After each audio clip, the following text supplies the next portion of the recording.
Hello and welcome to Lang Fieldhouse on the campus of Fairfax High School for the finals of the VHSL 6A North Wrestling Championships. Hi wrestling fans, I'm Jeremy Huber, joined by Kevin Hazard. And Kevin, these type of events always so fun. These teams getting after it, and it should be a fun night of wrestling as some champions will be crowned. There's some great matchups. There's some returning matchups from years past. There's a three-way team race, which is really good. Robinson has a 14-point lead going into the finals, but Battlefield and Hayfield are right behind. They're separated by 2 points.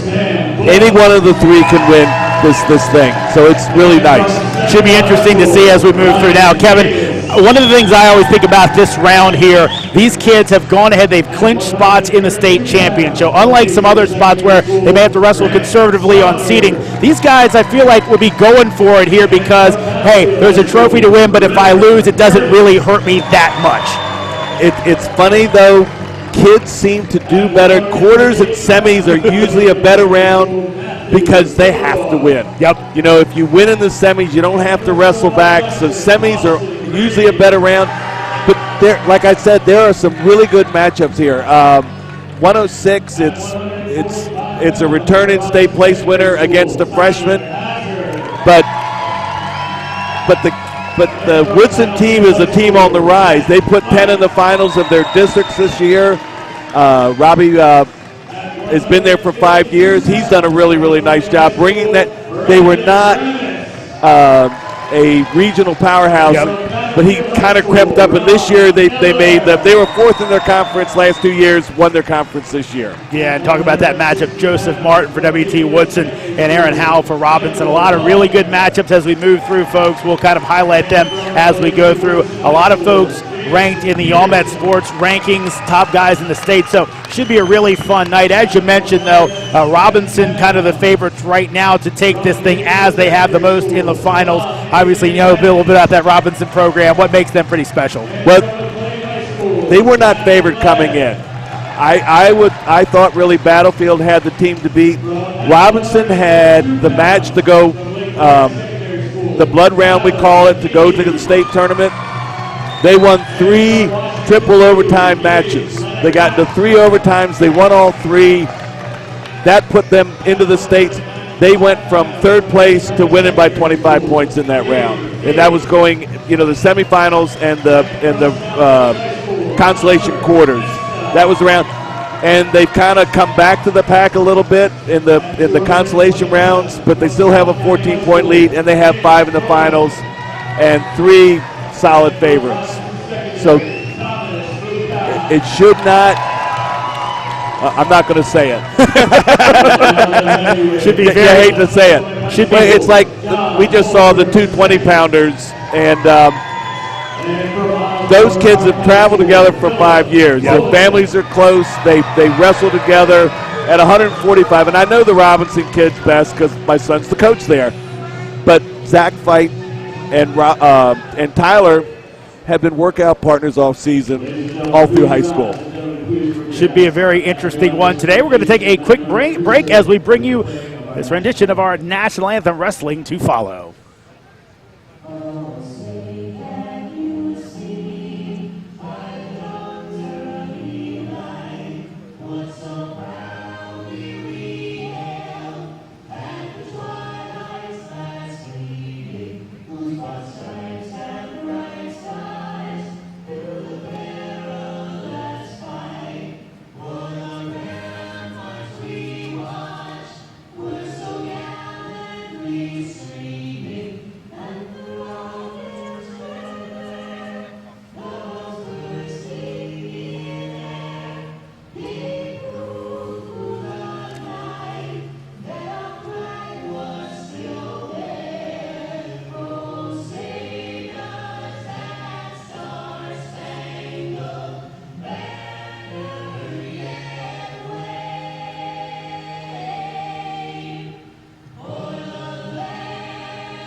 Our national anthem, and we are almost ready for wrestling here. As again, it should be a fun one in this matchup. We kind of told you about how things sit. Robinson with the lead right now, 14 points. But again, as you said, Kevin, that could go by the wayside quickly. Your wrestlers by school in the finals. Robinson checking in right now with 5. Battlefield, Hayfield each with 4. W.T. Woodson has 3. Lake Braddock and McLean with 2. Centerville, Osborne Park, South County, South Lakes, Stonewall Jackson, Washington Lee, West Potomac, and West Springfield all have 1 apiece. And a time for our first match right now of the night. And this one, as Kevin highlighted, should be a fun one. Joseph Martin of W.T. Woodson taking on Aaron Howe of Robinson Secondary School. And, of course, Robinson said kind of a meeting of 2 power programs, one on the rise, one already there. Aaron is a returning state place winner. Joey is a freshman, but his twin brother's the 113-pound finalist from Woodson. Aaron's been a state place winner, but they're just, again, Robbie McCarthy's done a really fine job at Woodson bringing him up, but Aaron might just have a little bit too much for him. That was just a nice takedown. Aaron has had a really, really strong year. He placed at the Beast of the East, which is a huge Northeast tournament, and he also placed at Escape the Rock. Brian has his kids. They bring them out of town. And I disagree with that call they just made. To me, that looked like a takedown, and I think to Coach Hazard too. But Aaron is very, very fast. He's pretty strong, and he transferred in his freshman year. After his freshman year, his mom moved into the area, and last year again he was 4th in the state at 106. He was a little undersized last year. But this year he's a full-blown, and he's ranked number 1 in the state at 106 pounds, and rightfully so. He's had a really, really good year. And you would think so, because very rarely, from my experience, you see juniors able to stick at that 106 weight. That's seemingly a freshman, sophomore weight, correct? Yeah. And again, he was undersized last year, and you see it. Brian has had kids in the past. They're 95-pounders as freshmen and sophomores. They grow into it 106, and then by their senior, they're 113, 120. Oh, here it comes. He's got it. He ran a bar, ran it across. He's looking for the fall. That's Aaron Howell looking for the fall, and that's the fall for Aaron Howell from Robinson High School. Now, they pick up 4 for the win, 2 for the fall. That gives them a 20-point lead going into 113. Yeah, that adds on to it. And again, a dominating performance by Aaron Howe. And I think you kind of called that one, Kevin, that Howe had a little bit too much for him, and you could tell there at one point the strength of a junior versus a freshman made a big difference. It made a big difference. You've got the same kind of a matchup coming up in this next match too. You've got a returning state champ. He was Brandon Wittenberg was a state champ last year at 106, and I know the Robinson program was glad, and most of the region was glad to see him move up to 113. So that's Brandon Wittenberg in the purple, wrestling for Battlefield, and he's wrestling Joey's twin brother, Anthony Martin, of course, of W.T. Woodson, as you mentioned, won this season's Bishop Ireton Classic, also a conference champion. So a lot of conference champions through here, but not exclusively conference champions, as we're scoreless early on in this match. Right. They're both conference champions, but Brandon is the returning state champion, and he was 5th at Powerade this year, which is another big, Northeast tournament out of Ohio. Now he's in deep. He is he's long and he's strong, and he always goes in the right direction. Yeah, Wittenberg, again, as you mentioned, a lot of different accolades for him so far. And again, it's a guy who's won a state the year before, has to have all kinds of confidence. Yeah, and this year he placed it. And there's an early season tournament, and he was second, 9-6. He lost 9-6, but the guy he lost to was ranked 1st in the country. Yeah, that's Kurt McHenry, another Virginian who's actually wrestling up in Maryland this year for St. Paul's. So 2-0 score. Wittenberg on top again. Wittenberg in the purple singlet. Martin is in the white W.T. Woodson singlet. And defending state championship for Wittenberg, as again they. 27-6 record coming into the season, ranked number 1 in the All-Met Sports poll coming into this week. They're top 3s in each weight class. And you can just watch him ride. He there's sometimes wrestlers are good from one position or two position. Brandon can beat you from all three. He's really, really good on top. And there's Rob McCarthy in the bench. Wittenberg's got a cradle locked up, but actually Martin is defending it pretty well. Wittenberg trying to move over. And one of the things before we get on the air, you kind of pointed out one of the fun things about some of the high school guys is you get a little more action than maybe at some of the upper levels. Yes. We've both watched college wrestling, and they're such a high level of expertise, and they hone their defenses down. So, I mean, it's a wonderful 2-to-1 match. Of course, we're only 2-0 going into the second period here. So our second period of the night after Howe won his match at 106 with a pin. So Wittenberg will go down. Wittenberg will be down, and Martin up in the referee's position. Anything if you're Martin, obviously here, if you're Wittenberg, you had a good chance to get the escape and build that lead out, correct? Yeah, that's what he's going to look to do. I have not seen a lot of Martin this year, but again, they're very tough. But Wittenberg, there's the escape. So Wittenberg's good all phases of the game. So Wittenberg now up with 3-0 here. And about to go up 5-0. Nice little knee pull single. Got like a, did they give it? We'll go ahead and give the 2. So now Wittenberg up 5-0 on Martin. And you're looking at Brian Schaefer and Johnny Curtis. Brian Schaefer, coach at Battlefield, assisted by Johnny Curtis. Johnny's son will be up later at 126. And there, he's got a cradle locked up. He's looking for a fall. Looking to get it on the back. Can he get it now? Oh, now maybe a switch over. No, it'll be Wittenberg staying on top and still trying for that pin. Martin, that's a really tough fight there by Martin. Wittenberg's really good, and there's the fall. Brandon Wittenberg. Now they pick up 6. That puts them, they were 2 back, so they were 16. It's going to keep the margin we came in with. They'll actually push them past Hayfield into second place right now. But so they're still 16 points back. But they were 22, so. And Wittenberg with, again, a fantastic finish there. And for a second, it looked like that Martin may have had him turned over, and you had to be worried if you're the Battlefield coaching staff. But if you watch those two, they didn't look like they were very nervous about the whole thing. He's so long, he doesn't really get himself out of position too much. And I tell you, Wittenberg, only a sophomore, going to have a chance to win another state championship here. So could be a 4-timer. And again, that may depend mostly on if he can keep his weight class down. Yeah. As tall as he is, he could easily be a 20-pounder next year. He'll fill out a little bit, and I see him as a 26-pounder by the time he's a senior.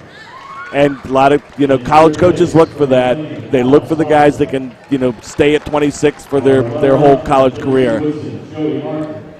So now we're seeing the 106 medals being given out. And it'll be Aaron Howell going to the top of the podium. Well-deserved his pin of Joseph Martin, clinching that for Howell. Well, it's got to be a good feeling standing atop that podium with that bracket sheet in your hand, knowing you've conquered them all. I think so, but I'm looking at Martin, who took second, and he looks like a really happy to be there. He's a freshman. He's on his way to the state tournament for Woodson High School. Aaron's been there before. Aaron is going to be favored down at the States this year, but anything can happen. He has just come along so well in the last 2 years. It's been incredible. So getting ready for our 120-pound matchup, and this will be Nick Gerard of Robinson versus Anthony Bruno of West Springfield. And Kevin, junior versus senior, Gerard the junior, Bruno the senior. Should see some good wrestling here. Bruno didn't place last year, but he was third the year before. He's a very, very good wrestler. Gerard was at 126 last year, and he's down at 120 this year, and he gets the takedown. He is a very, very strong. He's got a cradle. Oh, he lost the cradle. Bruno came up on top. Now Bruno looking to get another pin. Already seen 2 pins. Will we see a third in our first 3 weight classes? Fight here by Gerard to get out of it. Good move by Gerard. So Gerard tried to turn him and went a little too quick with the cradle. Back points. You can't do that with Bruno. Bruno is tough. Back points awarded, so 5-2, Bruno with the lead. And Gerard has to watch out because he is officially in. They gave the reversal, so now it's 5-4. That's very odd. That he should have given those points earlier. So now we're at 5-4. I knew this was going to be an exciting match. They're both really, really, really, really good wrestlers. Bruno's headgear coming off, but legs keep it in where they are. Of course, one leg in, and Gerard fighting for all he can. Hold on to that, his own leg. They'll probably call, maybe not. I thought they'd call a stalemate. Gerard transferred in 2 years ago. His father actually wrestled for Robinson High School. And was a very, very good high school wrestler. He beat Tom Brands in the Nationals, who's now the Iowa coach, teched him. And Nick is very, very good. Last year he was up a weight class because he and Sam Book, who will be up next for Robinson, traded victories, and they decided to put Sammy at 20 and Nick at 26. This year back at 20, and he's more. But Bruno is the real deal. Bruno had that big win over Bo Curtis, but now a chance here for Gerard. Let's see if they gave points. They gave 2 backs. 2 back points. So we will go ahead, and it will move the score now. On top will be Gerard. So a nice comeback there at the end of the period. Nice comeback. He's both these kids are very athletic. Look at the difference in the bills when we got to 120 as opposed to the 106 and the 13-pounders. You're starting to see some muscle. And again, Bruno beat Bo Curtis in the semis, the Battlefield district champion. But Bruno's been here before, too. He was third 2 years ago. Last year he did not have a good state tournament. But we're at 7-5, and I don't think we've seen the end of the scoring. Yeah, of course, we've already seen the pinfalls aplenty so far. Thought we were on the verge of another, but again, these 2 guys, pretty experienced. As you mentioned, Bruno had that big win over Bo Curtis in the semifinals. Curtis, of course, winning the Nova Classic this year. Nick had a really, really nice win a couple of weeks ago at Big Orange. He beat the #1 ranked kid in the state from Brentsville. And I kept talking, hoping I'd remember his name, and I can't. But he was state champ 2 years ago, and then runner-up last year, and then moved down to Division 4 at Brentsville District. And, of course, big for Gerard. I'm sure that win helping get him into the All-Met Sports rankings. Actually ranked 3rd coming into the event, although he has 8 losses. So I'm sure factoring in some of those big wins he had against some of the defeats. Well, you'll see a lot of the Robinson kids. Robinson never brings anybody here undefeated. They go wrestle a real regional schedule. They're in Pennsylvania, they're in Ohio, and that gets you ready for this tournament. Yep. So they've been wrestling top national competition all season, and West Springfield's starting to do the same thing. Coach Fiacco, who was the Woodson coach's roommate at UNC, has started to do the same thing. He's brought, and there's Coach Fiacco in the corner with Phil Cronin, the old coach from Chantilly High School. He's got them wrestling at a higher level than they had for the last couple of years. It's really nice it's good for everybody when the level of coaching goes up. Can Gerard go ahead and get some points out of this? Bruno trying to hold on late in the period. Really not a lot of scoring in that period, and we will get to the end of the period. Retaining the score we had, Gerard up 7-5.